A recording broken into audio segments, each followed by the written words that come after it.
melt this when I'm ocean waves.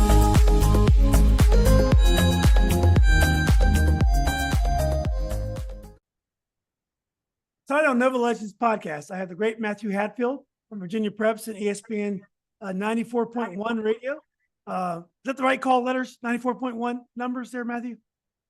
That is correct, Julian. Okay. And actually, we've changed our official station to Priority Auto Sports Radio 94.1. We're still affiliated with ESPN, but it's taken a while to get used to and acclimated to all that. So you're still fine to call it 94.1 and ESPN and whatever. Nobody's, I think, is going to slap your hand. So Yeah, but and also most importantly, ODU, the women's announcer, and I know they're probably getting deep in the postseason there. So hopefully things are going good. How are they doing? How's ODU doing this year? yeah, I just got back from Pensacola on Sunday, a few days back, and we made it to the semifinals of the Sun Belt tournament. Lost a tough one to James Madison. So keeping fingers crossed to see if we get a postseason bid of maybe a WNIT sorts. We shall see after selection Sunday. But another good year, 20+ wins under Delisha Milton Jones, and it was a fun ride. And we'll see if it continues with postseason or not. And this time of year, it's all up to the selection Sunday people and committees, if you will. So no chance for NCAA. No, they're probably just going to take the lone tournament champion, regular season champion, which was James Madison. But from the league, it looks like Texas State, Southern Miss, Troy, and ODU all have chances to maybe get in WNIT. It's, 50-50 maybe, I'd say. Yeah, well, good luck with that, Matthew. I know it's a lot of fun, the postseason tournaments. Well, let's get to the high school basketball. Matthew's going to handicap the state championship game. It's championship weekend for all 6 classes for girls and for boys. So we're going to have 12 champions by late Saturday night. Matthew, are you working the game on the NFHS network? Yeah, I'll be on the call for a host of the championships on NFHS network. So I'll be making the early trip to Siegel Center, and I'll be there to the very end. I think when the last game, I believe, is John Marshall and Radford boys. First game is Rappahannock County and Eastside girls on the Class 1 side. So I've been diving knee deep into all kinds of numbers, going through some game film, and doing what we do this time of year as we prepare for the championship. 6 will be crowned on the boys' side, 6 on the girls' side.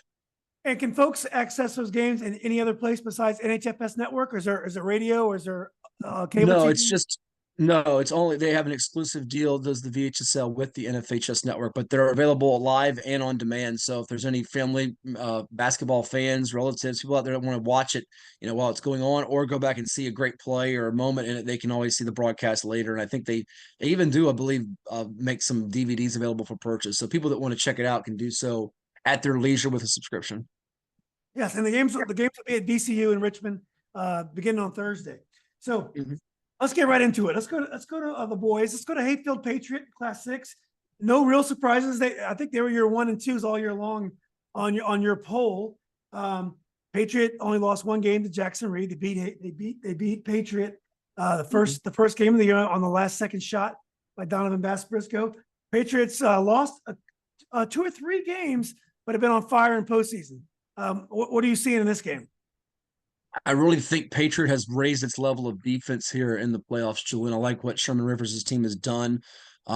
We saw late in the year they had that game with Battlefield where they hit a bunch of threes, and I think that was a big indicator that they could explode offensively. But now the way they've defended the last 2 rounds and beating both Lanston and Oscar Smith, 2 traditionally strong teams with athleticism from the Tidewater area, I think proves they're ready. In Hayfield's case, they're coming off a game with South Lakes led by the super sensational sophomore Jordan Scott, where they were behind in that game, but they showed no panic. They've had a couple of games where both David King has exploded offensively, and also Greg Jones, the American commit, who I mentioned, I think, a few weeks back. I felt like he's such an unselfish, smooth player.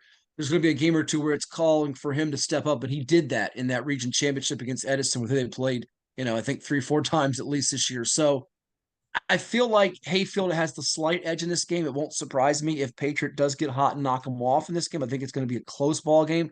But I feel like the difference with this year's Hayfield team as opposed to last year's and what might have been the edge for Patriot in this matchup is the depth. Patriot's got a pretty good rotation. We've seen them have some guys step up to go with their main cogs like Desmond Hopkins and the point guard Nasir Coleman, who it still baffles me, like I know it does Coach Sherman Rivers, how he's not getting more attention for the next level. And you've got Isaiah Vick blossoming in the paint. But that game with Battlefield really opened my eyes was Kai Wilcox, the freshman, stepping up and hitting a bunch of shots. But for Hayfield now to go with their guys we know about with the big three of King, Greg Jones, and quietly DJ Holloway, the player of the year for them, who does it at both ends of the court. He not only does it offensively, plays well in transition, but he straps up on defense. They've gotten a deeper rotation this year, Julian. I think their bench is able to not have a drop off when you throw in guys like Parker Cage and Ramirez to go with the Holloways, the Donovan Bass Briscoes, the Joneses, the Kings, the Jaleel Jackson. So I think they can go to 8-9 guys and they can be steady there. This game might come down to rebounding too, because I think the last time they played, if I'm not mistaken, that season opener, that was a doozy of a ball game. Hayfield had about a plus 10 to 12 edge on the glass. So Patriots going to have to rebound well with both Vic and Jay Randall inside along with their guards if Hayfield misses some shots long from three. So this feels like a 76, 72, 78, 74 type of game, sort of like the first one. And, if you told me Patriot pulled it out, it wouldn't stun me, but it's hard to go against the defending champs and Carlos Poindexter's team, given how they have performed in so many big games. They haven't lost to a Virginia opponent in 2 years. So there you go. Yeah, it's hard to bet against them. Two great teams, very, very similar teams too. Great defensive teams. If they played 10 times, they could split. They very easily could split. Yeah, that'll be fun.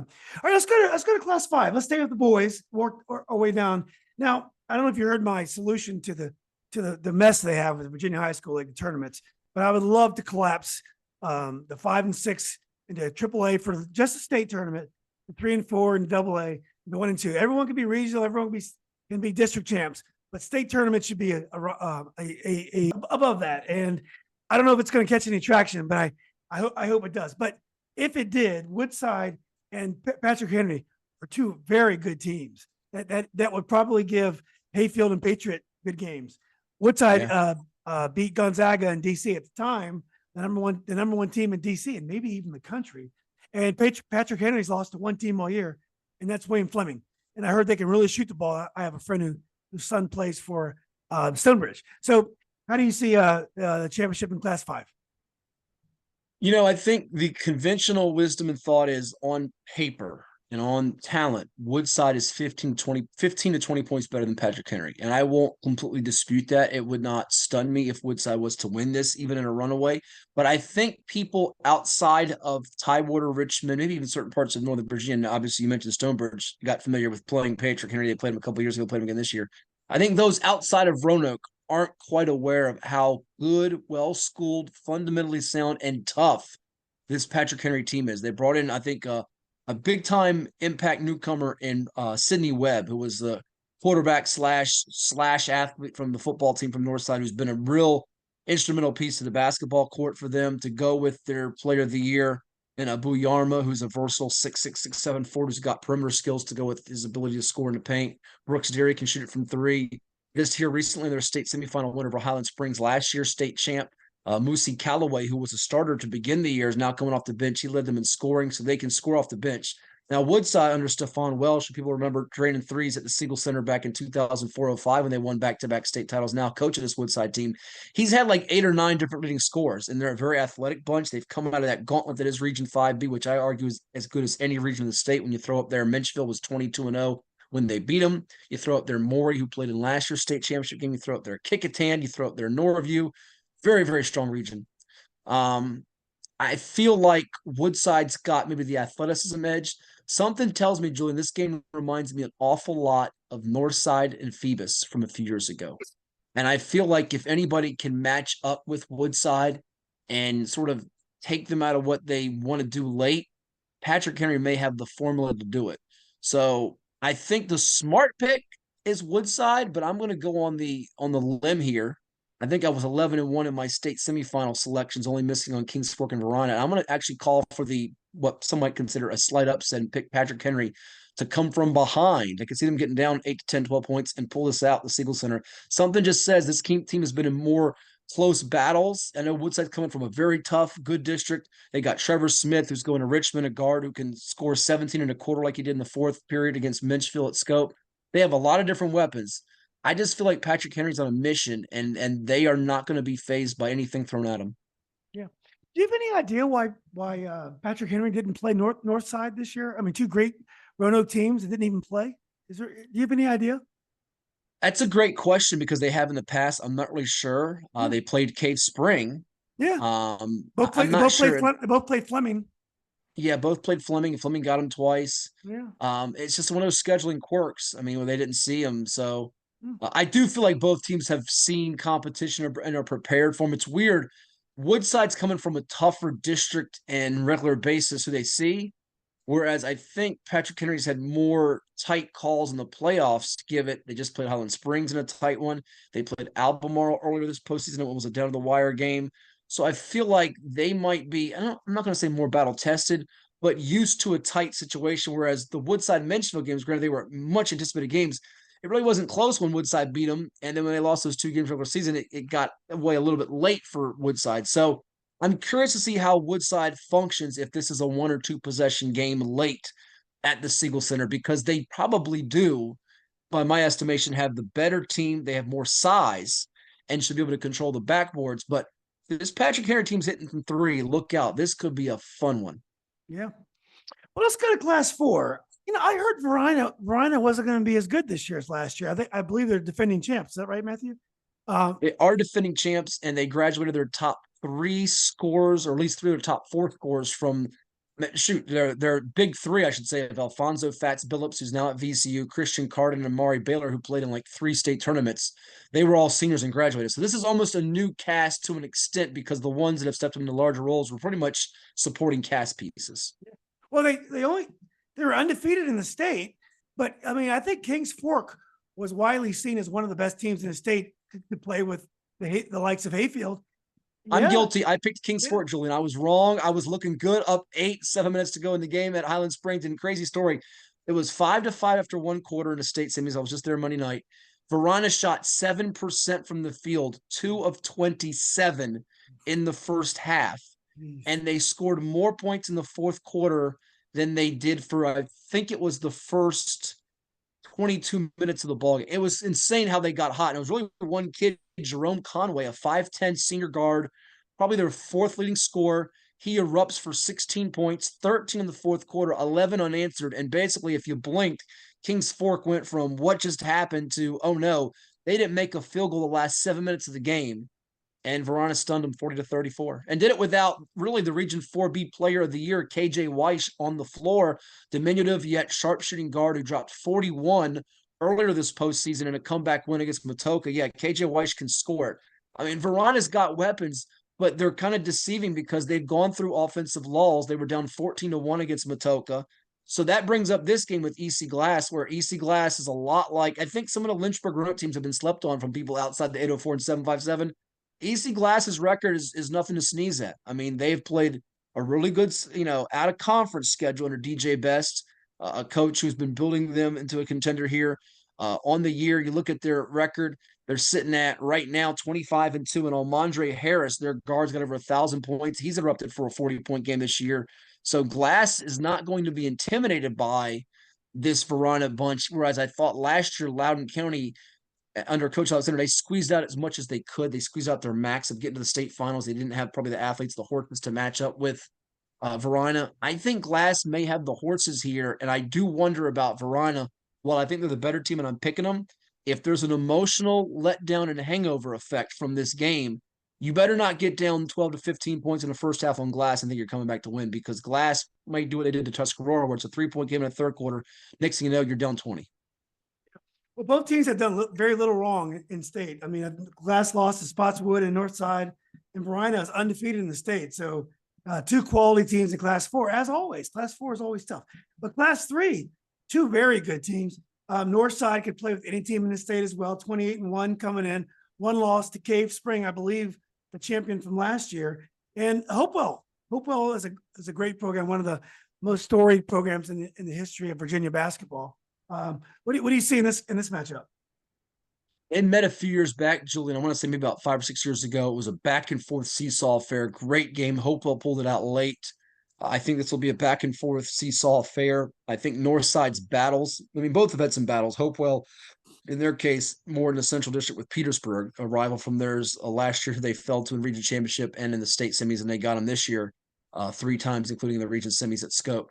But Northside's had some hellacious battles, as you well know, with Cave Spring, last year's Class 3 champ. And the best thing about Northside under Coach Billy Pope, a veteran who's won over 600 games, one of the best coaches in the entire state, This team, all 5 starters are shooting over 50% from the floor. Wow. They're efficient. You're talking about Lawrence Cole, Cy Hardy, the sophomore, Michael Harvey, the other sophomore, Crawford, and Smith. All 5 of those guys over 50% from the floor. And Hopewell is more of a streaky, explosive scoring team, but they go through some lulls. And I love Cameron Mize for them, who's a microwave type bucket getter.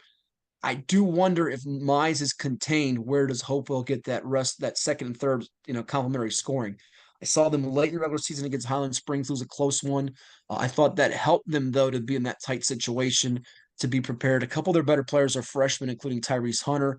They're going to need their forwards to really step up and rebound well in this game if they want to win. If they can control the backboards with Sean Long and company, I think it gives them a better chance, because if you get second chance points on Northside, maybe get them in a foul trouble, you're good. I just don't see Northside making a lot of mistakes. They're very efficient, like I said.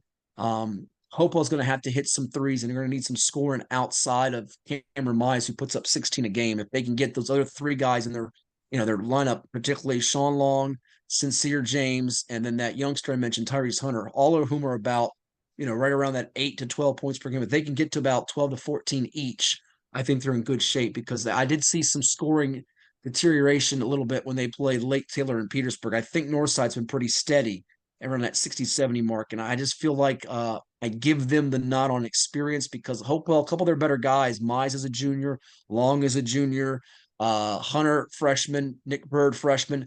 Hopewell's might be back in this game next year, and they could be battling Lake Taylor again, by the way, who's got a lot of young kids. I feel like Northside, early in the year when they beat Cave Spring, they sort of went from that next tier to the team. And though they lost to Cave Spring in the regional championship, they were not fazed by it. And I feel like they've just got a little bit more efficiency and experience. Yeah. Well, class 2, I'll take class 2. John Marshall beats Radford handily. Let's go right to class 1. Rick Cormany won't be sending you any Christmas cards next year, Julian. I mean, it's not his fault. It's ridiculous that one of the top 5 teams in the country is playing in class 2. You know what I will say, though? If Coach Cormany's listening, or his kids out there, Elijah, Kelly, Gavin Cormany, I hope your dad, Rick Cormany, who's got 750-something wins, 7 state titles, I hope whether you win the opening tip or fall behind 2-0, 3-0, I hope you hold the ball, because I want to see how the fans react and everybody does. Hold the ball. What do you have to lose? Don't go down 104-41. At least, if you go down 32-16, at least you gave yourselves a chance. Radford's a great program. No slight to them. Cormany is one of the best coaches in the state. It's just ridiculous that John Marshall's a AAU All-Star team who can play at any high school team in the country is playing. Let's get PVI and John Marshall together. Exactly. By the way, I've heard a rumor. Maybe I can drop this little birdie. I've heard it's going to be announced, if it hasn't yet, that Paul the6 is playing in that ESPN. I don't know if it's Dick's Nationals, Geico Nationals. So people will get to see them play in that national tournament. And it's unfortunate. I don't think John Marshall can, but maybe we can get that matchup in the future. Justices and PVI. That'd be neat to see. Maybe I'd settle for Hayfield or Patriot and John Marshall. I think we'll take it. Yeah. Yeah. We won't be picky. We won't be picky. Yeah. I just feel bad. Radford's a great program, and it's a little school. But let's go to class 1. We have undefeated Lancaster, a team I don't think we've talked about this year. And then George Wytheville, they've only lost to Radford and Auburn twice. Yeah, with George Wythe and Lancaster, what's interesting to me about this game is both of these teams, Julian, you ordinarily see a game in the state finals where one team wants to go inside, other team wants to play outside, or one's a bigger team, a smaller team, fast, slow, who's going to be methodical, who's going to set the tempo. They both want to play fast in the 70s. So if that happens and we get a track meet, this should be an entertaining game. George Wythe has a game this state tournament where they hit 16 3-pointers. Wow. Lancaster says, oh, that's nice. We've had a game where we put up like 78 points. We're winning by 23 points per game in the postseason. We're undefeated, by the way, with the Henderson brothers. One of them in Troy, who hit, I think it was 108 threes last year, 97 during the regular season. He can shoot it at an incredible clip. This game has the makings to be, if they're both hitting shots and getting layups like they're capable, and neither defense can take the other out of its element of being just a buckle the seatbelt type of game. I worry about a little bit, like I said, with the Northside and Hopewell game, but maybe to a larger extent about George Wythe, the experience here, because Lancaster lost last year in the state semis to Washington and Lee, which is now Westmoreland, and it really fueled them. George Wythe's better players with Reed Kurtner and Ty Campbell and David Good, they're talking about sophomore, junior, freshman, guys that aren't seniors that are 3-4 year players that have been in this spot and are familiar with this. Now they're balanced. I mean, they have their top 4 or 5 scores average between 8.5 to 13.5 points per game. But Lancaster can play fast and furious, and their defense can cause you problems, and it really ignites what they do offensively. So I feel like the Lancaster defense could jump on with early here.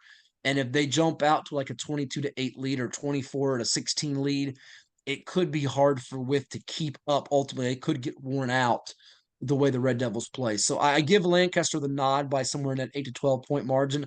I do think Wythe, if they rebound well in this game, could make it hard for Lancaster. And the one thing Lancaster has to do is stay out of foul trouble. They, I think, committed their 11th team foul with about a minute change to go in the first half against Alta Vista. Alta Vista just got behind and dug a hole. So if Wythe is able to get them in foul trouble, it could make Lancaster react in a negative way and make this game tight to the finish. So that one has a chance to be really entertaining because they both want to play fast, pedal to the metal, and I don't think either one's going to try to slow the game down. Yeah. Well, that's great analysis, Matt. Let's go to the girls now. Let's go to Class 6. Defending champion Madison's back.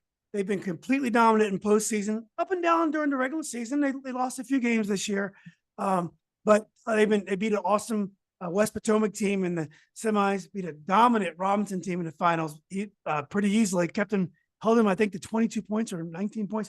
Anyway, and they play a Manchester team. Manchester beat one of the favorites all year long. Osborne Park, and there's really only lost to Ireton, St. Francis. So anyway, it looks like a great matchup in the Class 6. Yeah, you know, what's interesting to me is I think a lot of people, myself maybe included here, thought that this was going to be a spot where Madison, or not get to the spot, I should say, Madison might be done. Kirsten Stone's done a wonderful job with this program, and, you know, going for a 4-peat is just unheard of. And you look at them statistically, they don't wow you, but they've been very balanced and steady with Sarah Link and Kayla Dixon, and they don't have that one dominant player, but they're well knit and they're pretty efficient. They use the 3 ball, but they don't live on the 3 ball, and they've rebounded pretty well as well. I think their defense is going to keep them in this game. Manchester, they played Thomas Dale, lost the game, then they get down to them in the state semis, and then they just sort of breeze by them. So Rasheed Wright, former Monarch, by the way, from ODU fame, has got them playing great. Mia Woolfolk is a problem to deal with. Daughter of Pete Woolfolk, a legendary player from for University of Richmond. Correct. She is a handful in this game, and I think in a game like this where it's going to be a defensive battle, probably in the 30s to maybe early 40s, she's a 2024 talent at the forward center spot that can really cause problems. I don't know that Madison has the answer for her. I think this is a 4 to 6 point game. Madison's got that championship pedigree. I'm not counting them out, which is going to probably lead me to our next game. You never can count out Kristen Stone, the way they've played and the way they defended against Robinson was just pretty impressive. So, and that's what 2 years in a row where they've held them under 30 points, I think it was in the state semifinals. So great job there. But I'm going to go with Manchester in this game. I like the way that they're responding from the loss to Thomas Dale, and I feel like they have more ways to put it in the hole, and particularly if things break down, you can throw it to Woolfolk and she'll go get you a bucket. So I think that could be the edge in this game if Madison has trouble scoring and going through a stretch here. And they've won games 42-34, 34-24. Manchester's played in the 50s here. So Manchester wants this game in the 50s. I think Madison wants it in the 40s or below. Yeah. Well, let's get, you mentioned Princess Anne and the great Darnell Dozier. They got upset last year, but they made it to the state final this year. They play Elsie Bird. Elsie Bird, I believe, played Manchester this year. I know they beat Glen Allen, who was supposed to be a really good team. So what do you see in Princess Anne and Elsie Bird?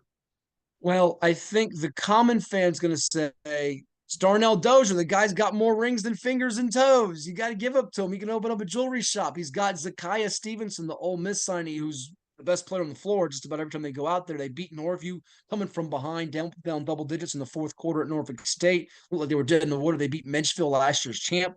They have the edge. They're my pick. However, what you just said is true, Julian, and that Elsie Bird beat Glen Allen twice, and Glen Allen handed Princess Anne its only loss. So if you believe in the transitive property, a lot of people out there do, You give Bird a chance here. Now, Chevette Waller has not knocked off Darnell Dozier in the playoff. Maybe it is her time.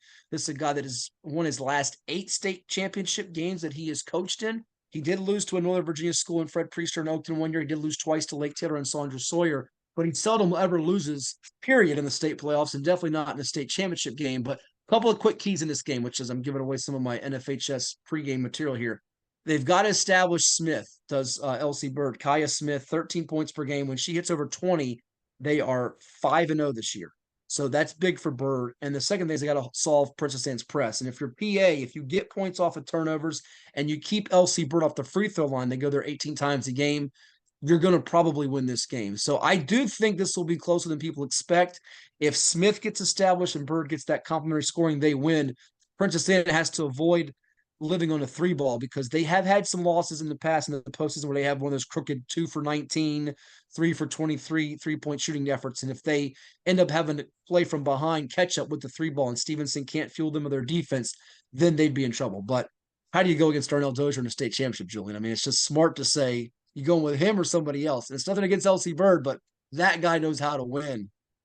When in doubt, play the chalk, Matthew. So let's go to another two teams also with awesome records. Hampton 24-3. Pulaski is 26-2. This is Class 4. What do you think in Class 4? This could be a little bit like that Class 1 boys game I mentioned with and Lancaster, and that both like to play in transition. Scott Ratcliffe's Pulaski team wants to play fast and loose. They've got to weather the storm early from Sean and Billy's Lady Crabbers because they were down 10 at the half in their game with Tuscarora, came back and won 54-53. If you get down 10 to Hampton with their defensive makeup, with Kennedy Harris, the George Mason signee who put up 31.4 points per game in the regular season, you will be going home and not winning a state championship. They will close you out. And I think Hampton has more than Harris. That'll be the storyline we walk away from in this game. Pulaski's got a great score in Kesslin Seacrest, 21.5 points per game going to Indiana State. Hannah Kiefer Jr. has got over 15 points per game, can rebound. But I think this Hampton team, some of the players were in the program, whether they were varsity or JV, when they were going to be in the state championship, Julian, and they had to cancel because of COVID.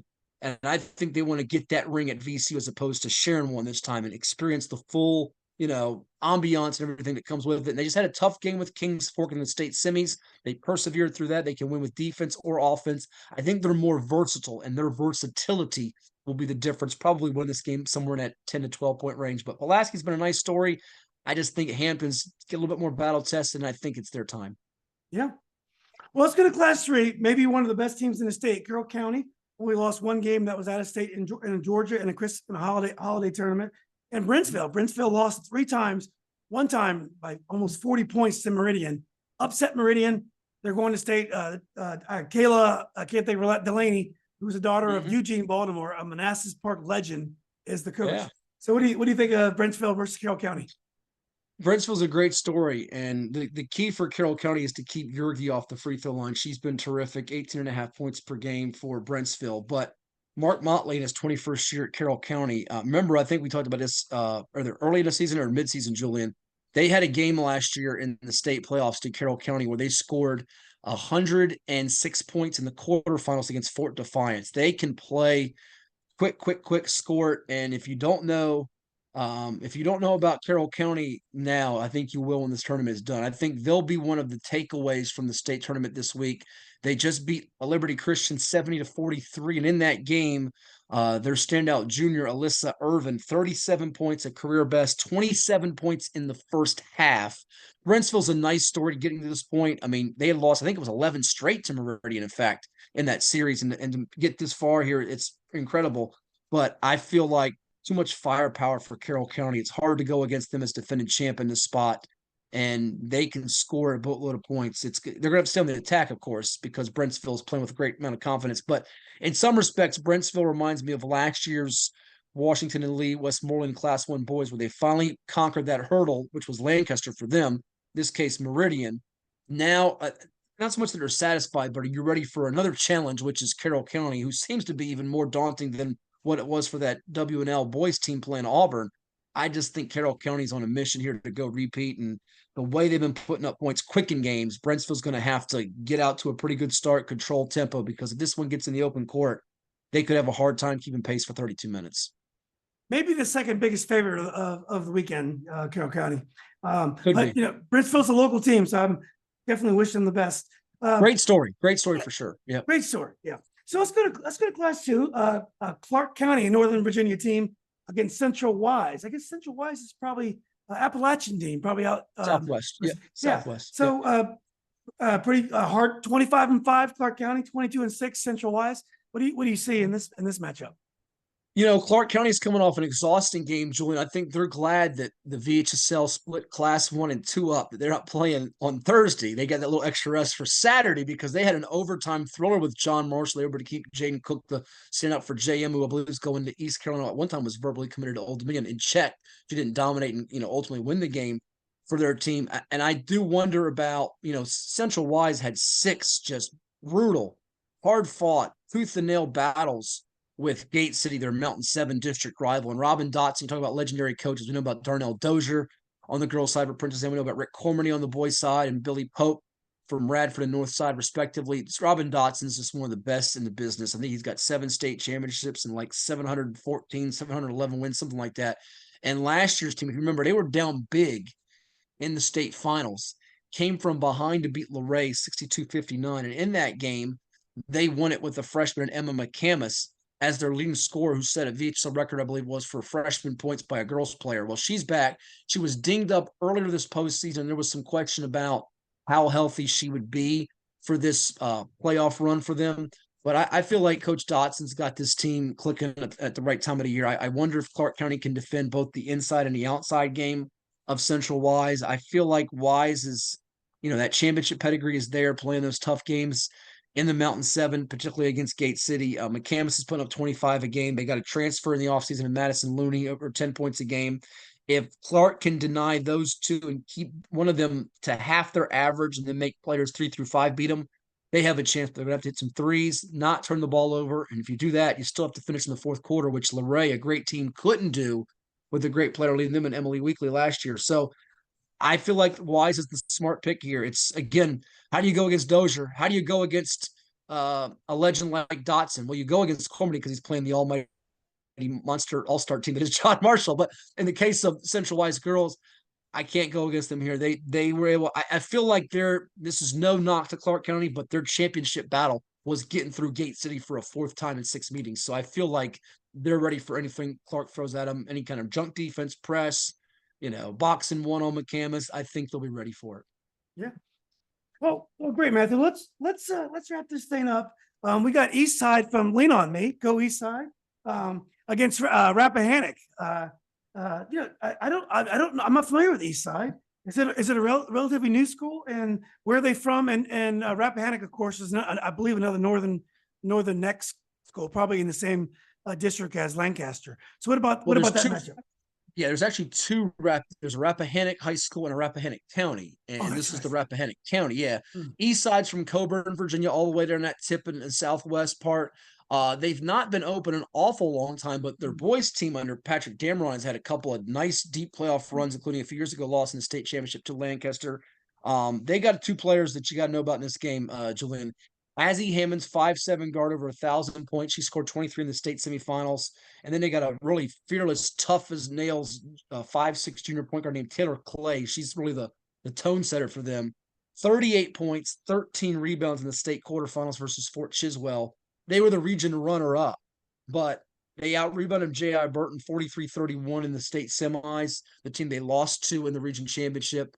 And I feel like it's going to be important for Rappahannock County here to rebound well and turn Eastside over to get easy baskets, because if they don't, they're going to have a hard time keeping up. Rappahannock County, 21-7, probably among the most losses of any team in the final. They breezed by King and Queen. They were down against Buffalo Gap. I believe it was double digits, in fact, and pulled it out in a squeaker, 42-41 in the state semis. I feel like Eastside, though, with those 2, one of them is due for a big game, either Hammonds or Clay.